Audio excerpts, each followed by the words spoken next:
पूछो, जो भाजपा का नेता उन्होंने पास दिया है उससे जाके पूछो। यदि टेररिस्ट ये बच्चे हैं तो सांसद को भी इस्तीफा दो और उसको जेल में डालो, क्योंकि वो भी इसके अंदर इन्वॉल्वमेंट है। आज 6 बच्चे गए हैं, हो सकता है आने वाले टाइम में जो ये देश तराई तराई कर रहा है, पूरे देश के लोग एकदम। राम राम सारे भाई, है ना, मैं संदीप नोखवाल।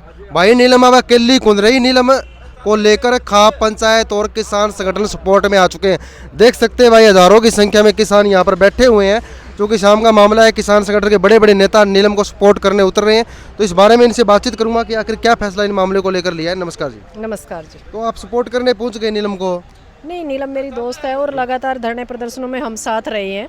और ऐसी आप खाप पंचायत से है, किसानों से? कौन सा मैं किसान संगठन से हूँ, किसान मजदूर संगठन से। जो खटखट टोल था उसको मैं मैनेज कर रही थी। अब लगातार 1 साल से इस धरने को हम मैनेज कर रहे हैं। चलिए एक बात काटना चाहूंगा, भाजपा वाले पहले से ही कह रहे थे कि ये तो किसान संगठन है, किसानों का ही मसला है। भाई ये किसानों ने भड़काया। भाई किसान संगठन से जुड़ी हुई थी नीलम पहले से ही, तो भाई ये किसानों ने किया होगा, किसानों ने भड़काया होगा सरकार के खिलाफ। सीधी सी बात ये है कि वो किसी किसान संगठन की पदाधिकारी नहीं थी, वो स्टूडेंट थी। जब उसको टाइम लगता था कुछ टाइम के लिए वो हमारा साथ देती थी। यदि कहीं बाहर हमें धरने प्रदर्शन के लिए जाना है, उसके पास टाइम होता था तो वो हमेशा मेरे साथ जाती थी।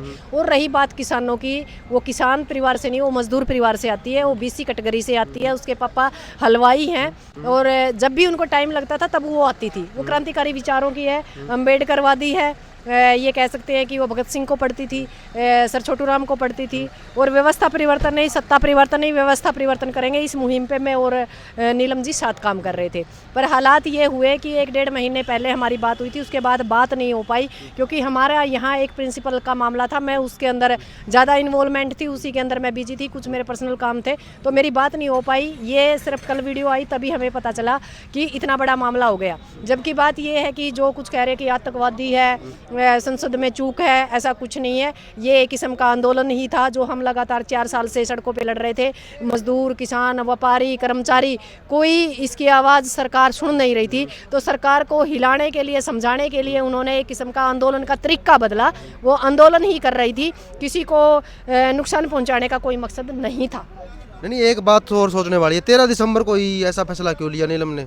13 विरोध प्रदर्शन चलो होते हैं, हर कोई करता है, लेकिन 13 दिसंबर जो है 2001 को घटना को फिर से कल भी 13 दिसंबर ही थी, इसके बारे में क्या कहेंगे? पता क्या है, सबसे बड़ी बात यह है कि जब पास की एडजस्टमेंट हो पाई तभी जा पाए। क्योंकि जो भाजपा का नेता है उसके साथ उनमें से एक जो नीलम का दोस्त था, क्योंकि मेरी सिर्फ नीलम दोस्त है, मैं अन्य को नहीं जानती, जो वो अन्य है उनमें से किसी का एक भाजपा मंत्री के साथ उठ बैठ थी या आना जाना था या उसका वर्कर था, मुझे नहीं पता। वहाँ से जैसे ही पास का सिस्टम बना वो उसी के अनुसार गए।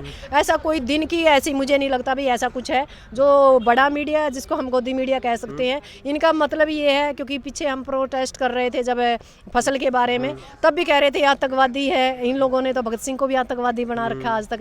जो क्रांतिकारी लोग हैं, जो समाज की आवाज़ उठाते हैं, जो अन्याय के खिलाफ आवाज़ उठाते हैं, उसी को आतंकवादी साबित कर देते हैं। तो ऐसी कोई बात नहीं है। जो हमारी जो नीलम आज़ाद थी वो क्रांतिकारी थी, ना कि वो कोई टेररिस्ट है। किस चीज़ का रोष प्रदर्शन नीलम आखिर करना चाहती थी? वो BA है, MA है, PhD है, एजुकेटेड है, लगातार मतलब सारी डिग्रियां लेने के बाद यदि बच्चा लगातार स्ट्रगल कर रहा है और समाज के हालात को देख रहा है तो कहीं ना कहीं मानसिक दबाव बढ़ता है। और ये एक नीलम की बात नहीं है, पूरे हिंदुस्तान के जो बच्चे हैं, जो पढ़े लिख के घर बैठे हैं, जो एजुकेटेड है, उसकी हर एक बच्चे की जो मन की स्थिति है वो नीलम आज़ाद ने वहाँ उस व्यवस्था को समझाने की कोशिश की। जो हमारी संसद और विधानसभा है वो गूंगी बहरी है, जो सुनना नहीं चाहती समाज की आवाज़ को, तो कहीं ना कहीं उसको एक तरीके से हिलाने की कोशिश की है। जिसको कहते थे कि देश सुरक्षित हाथों में है, संसद ही सुरक्षित हाथों में नहीं है, तो देश कहाँ सुरक्षित हाथों में होगा। दूसरी बात, जो बेरोजगार बच्चे हैं, लगातार किस मानसिक स्थिति से, किस दबाव से किसान, मजदूर, व्यापारी, महिला गुजर रही हैं, उसकी आवाज़ को उन्होंने सिर्फ बुलंद करने का काम किया है। ये एक ही आंदोलन का तरीका बदला है, बाकी कुछ नहीं। क्या कहते हो, ये तरीका सही था या गलत था नीलम का? बिल्कुल सही था। जब सरकार हमारी नहीं सुनेगी, इस लोकतंत्र के अंदर यदि हमारी आवाज़ को सुना नहीं जाएगा, तो जो संसद है वो भारत की ही धरती पे है और हम भी उसके अधिकारी, हमें भी जाना चाहिए और हम अपनी आवाज़ बुलंद कर सकते हैं। तो अभी आप जो ये धरना प्रदर्शन शुरू कर चुके हैं, तो इसका क्या प्रोपगेंडा है? नहीं, इसका 1 साल से चल रहा है। ये यहाँ के स्थानीय मुद्दों के लिए है। और नीलम यहाँ कई बार आती थी। वो किसी संगठन की पदाधिकारी नहीं है। किसान लाना भाई खाप पंचायत या किसान कह रहे हैं कि रिहा करो नीलम को, जल्दी से जल्दी रिहा करो, वरना कोई बड़ा आंदोलन करेंगे। नहीं, रिहा करना चाहिए। उन्होंने सिर्फ व्यवस्था को बताना चाहा। जो राजनेता अंदर बैठे हैं, क्या उनका काम नहीं व्यवस्था के ऊपर काम करे? क्या उनका हक नहीं रोजगार दे? क्या उनका काम नहीं कि सुरक्षा दे? क्या उनका काम नहीं व्यवस्था दे? हमने उनको मंत्री बनाया है तो हमारे कामों के लिए मंत्री बनाया। वहाँ भीतर जाके MP कोटे का सिर्फ मजा लेने के लिए नहीं बनाया। यदि वो सिर्फ MP कोटे का मजा लेंगे तो इस व्यवस्था से संसद को दोबारा भी गुजरना पड़ सकता है। आज 6 बच्चे गए हैं। हो सकता है आने वाले टाइम में जो ये देश तराई कर रहा है, पूरे देश के लोग एकदम श्रीलंका जैसे हालात बना देंगे। श्रीलंका में हालात ऐसे ही पैदा नहीं हुए थे, धीरे धीरे लोगों के अंदर आक्रोश भरा गया था।